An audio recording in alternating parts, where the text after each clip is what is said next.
When the sacred walls of the old St. Mary's Church hid more than prayers, a single murder shattered the quiet faith of a small town, exposing a dark secret no one dared to speak.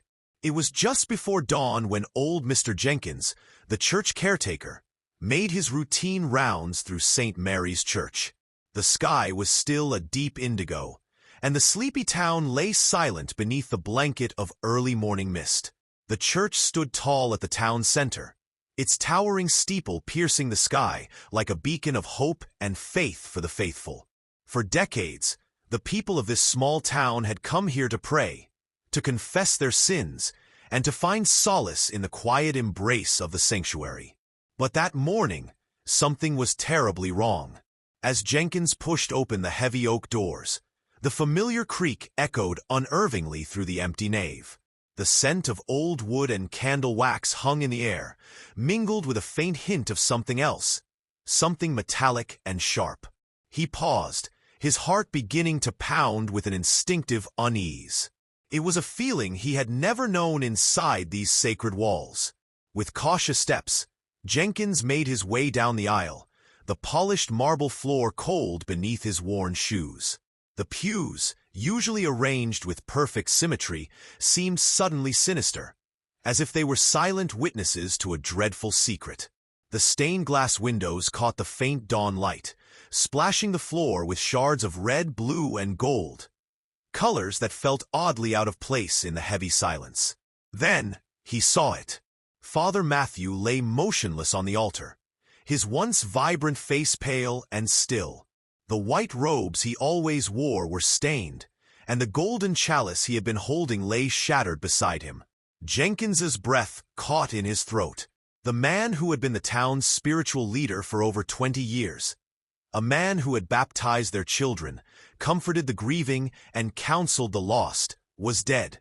Panic surged through Jenkins, but he forced himself to stay calm. He reached for his phone with trembling hands and dialed 911. The words spilled out in a rushed whisper. There's been a murder at St. Mary's. Father Matthew, he's dead." Within minutes, flashing red and blue lights lit up the church's exterior, breaking the sacred stillness with their harsh urgency. Officers cordoned off the area, and the lead detective, Sarah Collins, arrived with a steely gaze and years of experience that told her this case would be anything but straightforward. Inside, the crime scene was chilling. Father Matthew's body was positioned unnaturally, as if someone had staged it with a cruel intent. There were no obvious signs of forced entry, and nothing seemed to have been stolen. The chalice was the only thing broken, its shards glinting like shards of truth on the altar steps. Blood stained the marble, not just on the priest's robes, but splattered across the floor, the walls, and even the ancient Bible that lay open on the lectern. Detective Collins surveyed the scene with growing suspicion. The church had always been a place of sanctuary, yet here was evidence of violent death and betrayal. Who could have done this? And why? As she interviewed the few early morning visitors and parishioners who arrived after the news spread, it became clear that shock and fear gripped the town. Everyone knew Father Matthew, and no one could believe someone among them could commit such a sacrilegious act. The community's faith was fractured, replaced by a gnawing question. How well did they really know the man who had guided their lives for so long? Rumors began to swirl like wildfire. Some whispered about old grudges and long-forgotten disputes. Others hinted at scandalous affairs and threats from outside the town. The detective knew that beneath the surface of this small town's calm exterior lay a complicated tapestry of secrets. Secrets that someone was desperate to keep buried. The church's heavy wooden doors, once symbols of refuge, now felt like prison gates, locking away dark truths that threatened to poison the entire community. Father Matthew's murder was no random act of violence. It was a message, a dark stain on the town's history that would not wash away easily. Detective Collins examined the altar, tracing the blood spatter with her gloved fingers, searching for clues.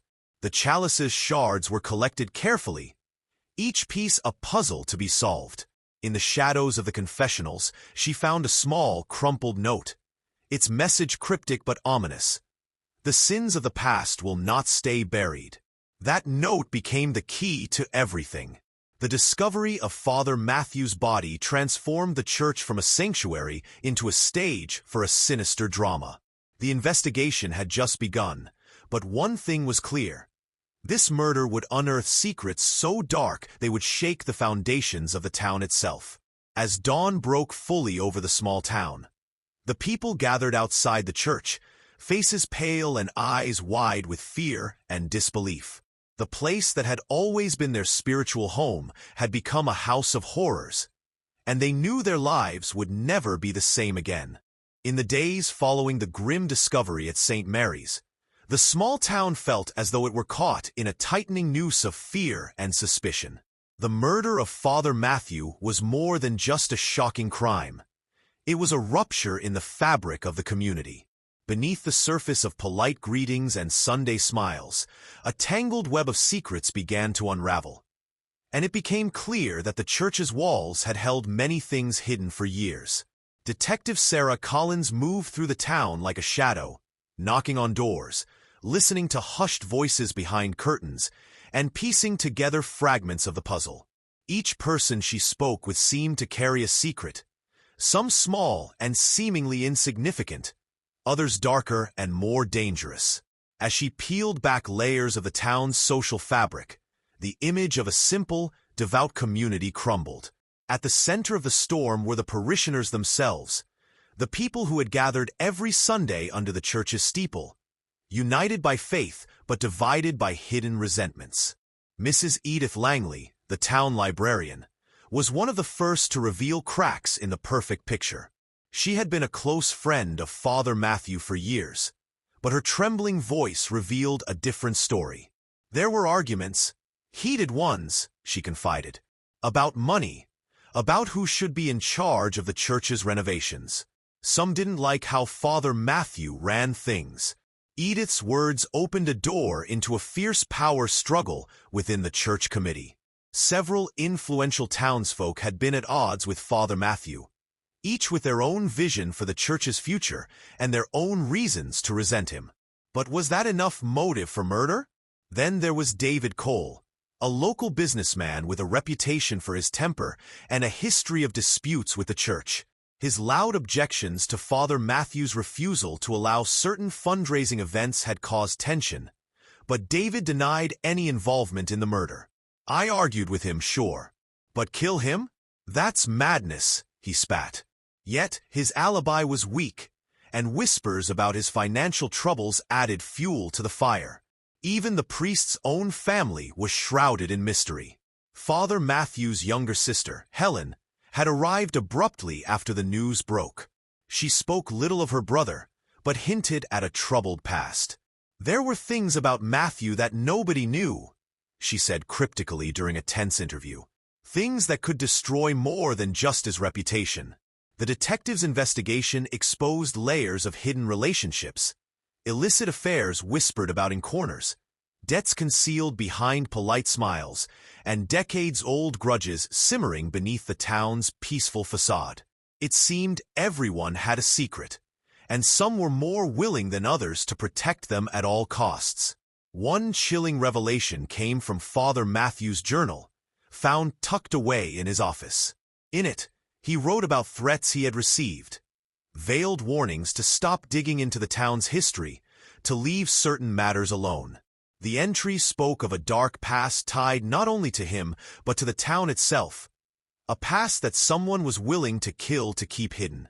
As Detective Collins dug deeper, she discovered that the church was not just a place of worship, but a vault for the town's darkest sins. Hidden beneath layers of forgiveness and prayer lay stories of betrayal, greed, and even violence. The people of the town, once bound by faith, now found themselves trapped in a web where every thread led back to the church and to the murdered priest. The tension in the town reached a boiling point when an anonymous letter arrived at the police station, accusing a respected community leader of involvement in the murder. The letter hinted at a secret deal gone wrong, at money laundering hidden behind the church's charity work, and at a motive rooted in betrayal deeper than anyone had imagined. Fearful of what might come next, some townsfolk began to avoid each other, suspicion coloring every glance and conversation. The church, once a symbol of unity, became a battleground of whispered accusations and broken trust. People who had knelt side by side now looked like strangers, each guarding their own version of the truth. Detective Collins felt the weight of the town's gaze upon her. She was no longer just solving a murder. She was unraveling the soul of a community. The deeper she went, the more she realized that Father Matthew's death was only the beginning. To find the killer, she would have to expose every secret, no matter how ugly, and confront the darkness that had festered for years in the shadows of the small town.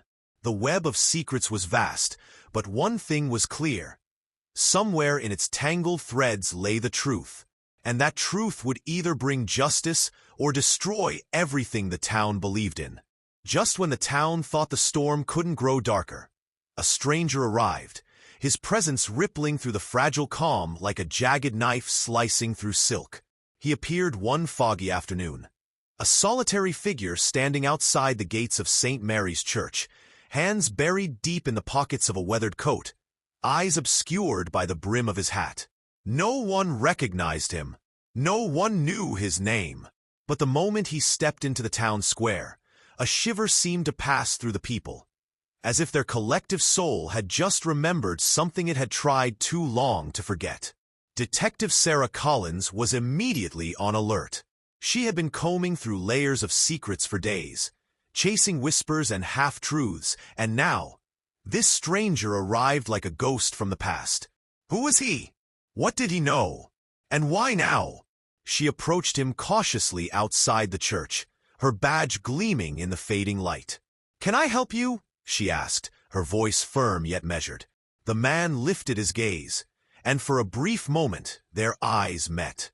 There was something in his expression, a flicker of sorrow, a hint of rage, a lifetime of pain compressed into a single glance. His voice was low, steady, almost resigned. "I know why he died." Those 5 words hit like a bullet. Without waiting for an invitation, the stranger followed Detective Collins into the police station, where an air of anticipation thickened like smoke. He sat down in the interrogation room, a small, dimly lit space that had seen its share of confessions, but none like this. The man introduced himself simply as Daniel Cross. No address, no family in town, just a name, and a story that would tear the case wide open. "I came back because I couldn't stay away any longer," Daniel began, his hands clenched tightly on the table. "Father Matthew, he wasn't just a priest to me. He was the man who ruined my family, and he knew his past was catching up to him." Detective Collins leaned forward, heart racing. Daniel spoke in fragments, each sentence like a shard of broken glass. His father, long dead, had once been a trusted member of St. Mary's congregation. But according to Daniel, his father had been wronged by Father Matthew years ago, framed for embezzlement in a church fundraising scandal that left the family in ruin. Daniel claimed he had spent years tracking the threads of that betrayal, unearthing documents, letters, and confessions whispered in the dark, all pointing back to Father Matthew's manipulation and greed. But what truly stunned the detective was Daniel's next revelation. Father Matthew wasn't just a man of God, Daniel said bitterly. He had secrets, affairs with women in the congregation, a hidden account, siphoning funds from church donations, and threats. He made threats to anyone who dared challenge him. "I came back to confront him, to make him confess. I didn't mean for it to happen like this." Detective Collins felt the weight of his words settle in the room. It was a confession, but was it a true one, or a carefully constructed story born of vengeance? She pressed him for details, for proof, for the timeline of that fateful night. Daniel claimed he had met with Father Matthew late in the evening at the church, demanding the priest admit to his crimes. The argument escalated. Voices rose. Tempers flared. And then, Daniel said, Father Matthew had stumbled backward, falling and striking his head on the marble steps. He insisted it had been an accident. A terrible, tragic accident. But something didn't sit right. If it had been an accident, why hadn't Daniel called for help? Why flee the scene and only return days later, after the investigation had consumed the town? Collins knew she was being given only part of the story. Daniel's confession was laced with pain, yes, but also with gaps.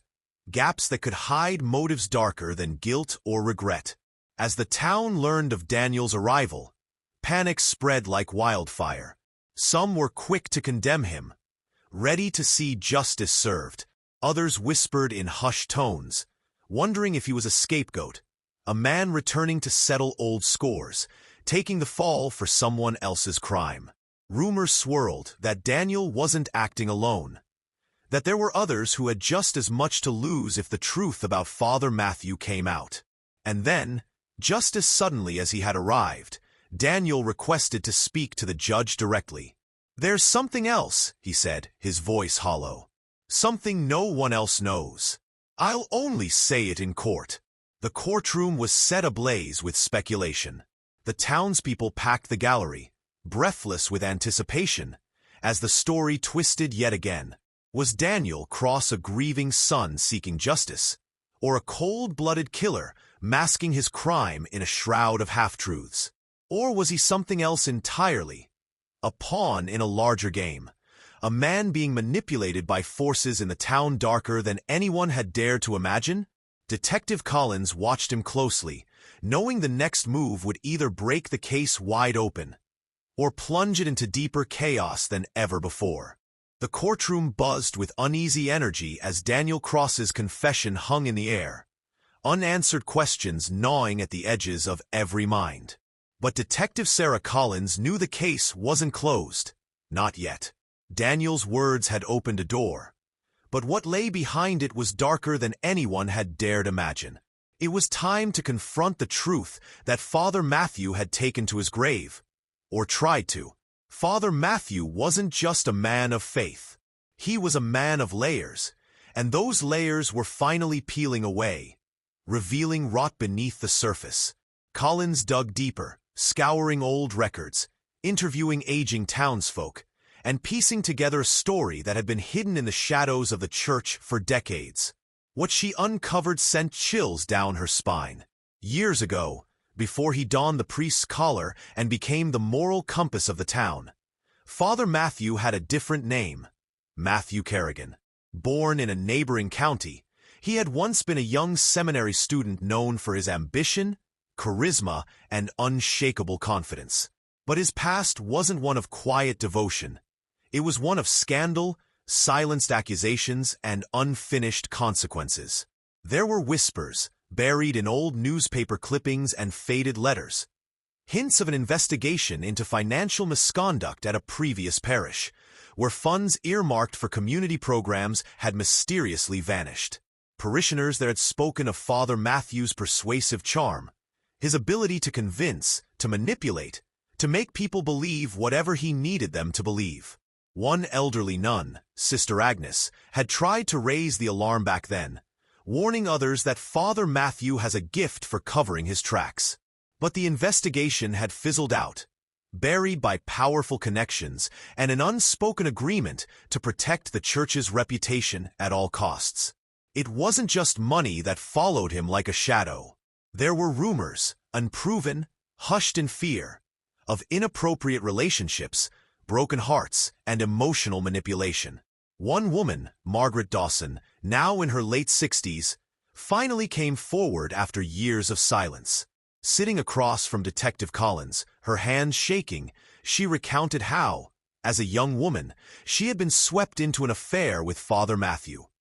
A relationship that left her emotionally shattered and silenced by shame. "I tried to speak up," Margaret said, tears brimming. "But he made me feel like no one would believe me. Like I was just a foolish girl chasing a man of God. And the town, they adored him. They wouldn't have believed me. I buried it deep, tried to move on. But now I wonder if others were hurt too. Colin's notebook filled with names, dates, and connections, like threads in a tangled web stretching back years. Father Matthew's past wasn't just a string of bad decisions.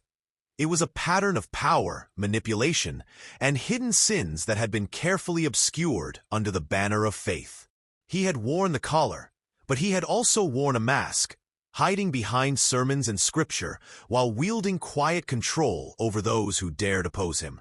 Even his financial dealings at St. Mary's were not what they seemed. Collins uncovered a hidden account, buried under layers of shell organizations, that siphoned off a portion of the church's charity donations.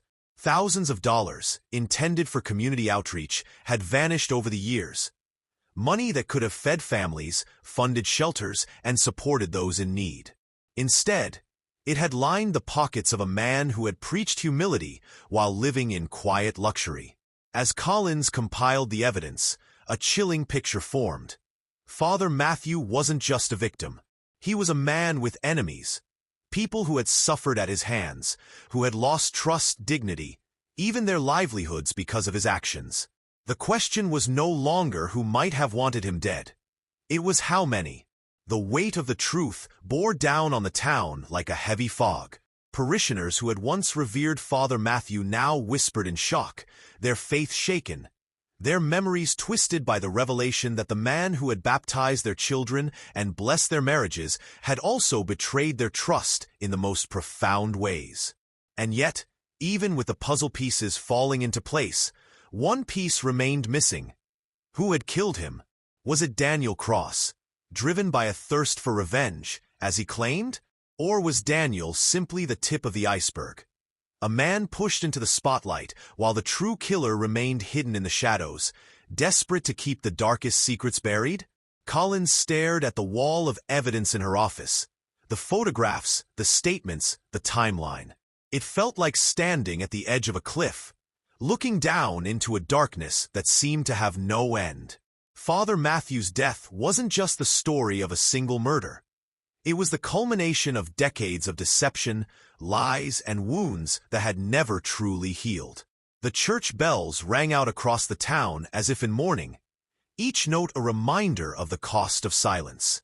The truth was coming for them all, and no one would escape unscathed. The courtroom buzzed with attention so thick it seemed to bend the air itself. Every seat was filled, some by townspeople desperate for answers, others by those hoping the proceedings would finally silence the whispers that had haunted their community. The town had waited for this moment, and now, as the gavel struck, the trial of Daniel Cross, and the reckoning for the town's darkest secrets, was about to begin. Daniel sat stiffly in the defendant's chair, his face pale, eyes hollow, as though the weight of years of pain had crushed the life out of him. Across the aisle, the gallery was a mosaic of faces, some lined with grief, others hardened by anger, and many wearing the brittle mask of denial. The town's leaders sat in the front row, their faces drawn tight, as if they too were on trial, though no charges had been brought against them. Yet, Detective Sarah Collins sat quietly near the prosecution table, her mind racing. She had spent weeks untangling the threads of Father Matthew's life, uncovering betrayals that ran deeper than anyone had dared believe. But now, as the trial began, she knew this wasn't just about a single man's guilt or innocence. It was about whether the town itself could survive the truth. The prosecution opened with a thunderclap, laying out the facts in crisp, unyielding lines. Daniel Cross had confronted Father Matthew on the night of his death. He had a motive, revenge for his father's ruin. He had no solid alibi, and he had confessed. This man, the prosecutor declared, voice cutting through the room like a blade, delivered vigilante justice to a man of God. We will prove that beyond a reasonable doubt. But the defense wasn't finished. Daniel's lawyer, a seasoned woman named Claire Marston, rose with a calm fury, her voice low but commanding. "This case is not as simple as the prosecution would have you believe," she said, her gaze sweeping across the jury. Father Matthew was not the innocent victim they portray. He was a man with secrets. Secrets that many in this very room were desperate to keep hidden. And my client is a scapegoat. The courtroom stirred. Whispers rose like a tide before the judge's gavel brought them down again. But the damage was done. The trial had become more than just a murder case. It was an inquisition into the soul of the town itself. Witness after witness took the stand, each adding a new layer to the tangled narrative. Margaret Dawson's tearful testimony shook the room. Her story of a decades-old affair, of broken promises and shattered faith, left the jurors stunned. Edith Langley, the librarian, testified to the heated arguments in the church committee, revealing the deep divisions over finances and power. And then there were the financial records, ledgers that showed the siphoning of church funds, the shell accounts, the trail that led not just to Father Matthew, but to others in the town who had profited from the deception. But it was Daniel's own testimony that sent a shiver down every spine. He spoke of the night he returned, how he had confronted Father Matthew in the darkened church, demanding the priest confess to his sins. He laughed, Daniel whispered, voice cracking. He said no one would believe me, that they never had before, that I was just a bitter man chasing ghosts. The courtroom held its breath as Daniel described the final moments. The shouts, the rage, the priest's fall onto the marble steps. I didn't push him, he insisted, his voice barely a breath. I swear I didn't. He lost his balance. It was an accident. I just wanted him to tell the truth. Yet the prosecution hammered at him. Why flee if it was an accident? Why stay silent for days while the town tore itself apart? And Daniel's answers, raw, painful, but uncertain, left cracks in his story that the prosecution exploited relentlessly. But it wasn't just Daniel on trial. As the defense called its final witnesses, the town's mask began to crumble. Emails were revealed. Correspondence between Father Matthew and certain town leaders, suggesting blackmail, threats, and cover-ups. There were hints of property deals, of embezzled charity funds, of votes swayed by quiet threats from the pulpit. The courtroom became a crucible, burning away the polite facade of a town once seen as a haven of faith and community. And then came the most shocking moment of all. An anonymous envelope delivered to the courthouse mid-trial, containing photographs, grainy, time-stamped images showing another man leaving the church on the night of Father Matthew's death. The figure was blurred, but the shape, the posture, it was unmistakable. The courtroom erupted. Shouts, gasps. The judge called for order, but the damage was done. The case had twisted again, a snake coiling tighter, suffocating the town in its grip. Daniel Cross might not have been the killer after all. Or he might have been part of something larger, something darker. An unspoken pact of silence and complicity that had festered for years beneath the town's smiling surface. Detective Collins watched it all unfold, her pulse racing, her mind racing. The trial had begun as a simple murder case, but it had become a mirror, forcing the town to confront its reflection. And what stared back was a face none of them recognized. The truth, it seemed, wasn't finished with them yet. The courtroom was still. The air, once thick with tension, now hung heavy with expectation. Like the final breath before a storm breaks. Faces once filled with righteous certainty now bore the weary marks of doubt, fear, and realization. The town had come seeking closure, but what they found was a shattered mirror, reflecting back their own secrets, their complicity, their wounds. Judge Eleanor Pierce, a stern but fair figure, sat at the bench, her eyes sweeping over the faces before her. Daniel Cross, the townspeople, the jury, even Detective Collins. Her hands rested lightly on the gavel, but her voice, when she spoke, carried the weight of every lie, every betrayal, every truth unearthed in that courtroom. This has been one of the most difficult cases I have presided over in my years on this bench, she began, her voice steady, though there was a crack, A tremor that betrayed the emotional toll this trial had taken on everyone present. What we have seen here is not just the tragedy of a single life lost, but the unraveling of an entire community, stitched together by silence, fear, and misplaced trust. Her eyes turned to Daniel Cross. Mr. Cross, you stand before this court accused of the murder of Father Matthew Kerrigan. A man who, as this trial has revealed, was not the man many believed him to be. Your confession was complex, filled with pain, anger, and a deep desire for justice. The jury has weighed the evidence carefully, and while your actions that night were reckless and unlawful, the court acknowledges that your intent was not to take a life, but to confront a truth long buried. She paused, allowing her words to settle like dust on ancient wood. Then she turned to the jury. The foreman rose, voice trembling, and delivered the verdict. On the charge of murder in the first degree, we find the defendant, Daniel Cross, not guilty. A collective gasp swept through the courtroom, a mixture of relief, disbelief, and raw emotion. But Judge Pierce wasn't finished. However, she continued, her voice sharpening like the edge of a blade, this does not absolve you, Mr. Cross, from the consequences of your choices. You fled the scene of a death. You left your community in fear and turmoil. For that, the court sentences you to 5 years of probation, community service within this town, and mandatory counseling. You will face what you tried to escape. You will help heal what you helped shatter. Her gaze shifted to the gallery. The leaders of the town, the congregants of St. Mary's, the men and women who had once turned their faces from the truth. Her voice grew firm, almost fierce. And to this community, let me say this. What has been revealed here is not just the story of one man's sins, but the story of your silence. Your willingness to look the other way, to protect reputations over righteousness, has allowed rot to fester in the very heart of your town. You will not heal by hiding. You will not grow by forgetting. A hush fell over the room. Tears streamed down faces. Heads bowed in shame. The weight of collective guilt hung like a shroud.